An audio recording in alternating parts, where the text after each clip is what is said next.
of it. Coming up on the right are some commercial airliners, and the third one over there, you can see that big tractor thing with the jaws on them like that, and that's what they do. They just kind of come in and chop off pieces, and then they'll haul it all for scrap metal. Interesting that we have civilian airplanes here. These were early Boeing 707 jets that the airlines were a little anxious to get rid of. They were kind of noisy for some airports, and they weren't as fuel efficient as they wanted during those fuel crisis days of yore.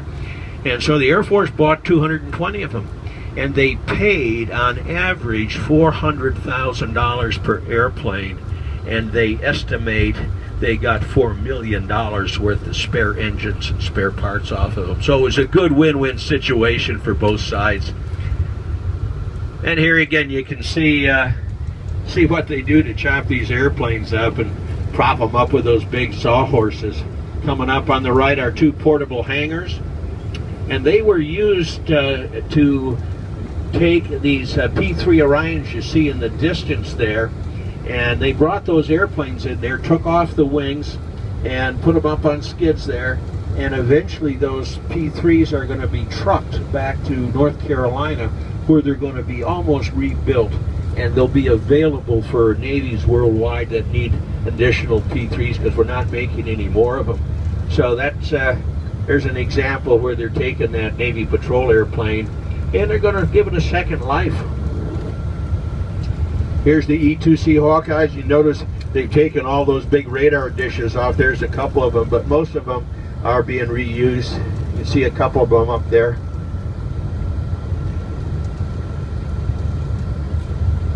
There's still about 60 of the B-1 Lancer bombers in operational service in South Dakota and in the panhandle of Texas. And of course, this is where they get their spare parts from. But you can look around and see how they take these airplanes. And the ones on this side are basically the you know, for parts for keeping the fleet. Including a bunch of F-16s sitting up on those sawhorses right there. We're coming up to this bridge again. When they put that bridge in that we crossed over earlier, it was designed to carry the empty weight of the B-52 bomber, about 185,000 pounds.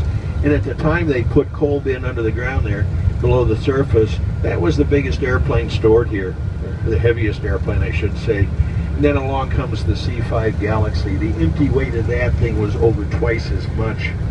So they were a little bit worried when they towed the first C-5 over that bridge there, so they had the sheriff come and block off the traffic, so in case the bridge didn't make it. But it did, as you can see. We're going over it right now. I always like to think they probably had all the chaplains on base here saying a prayer too.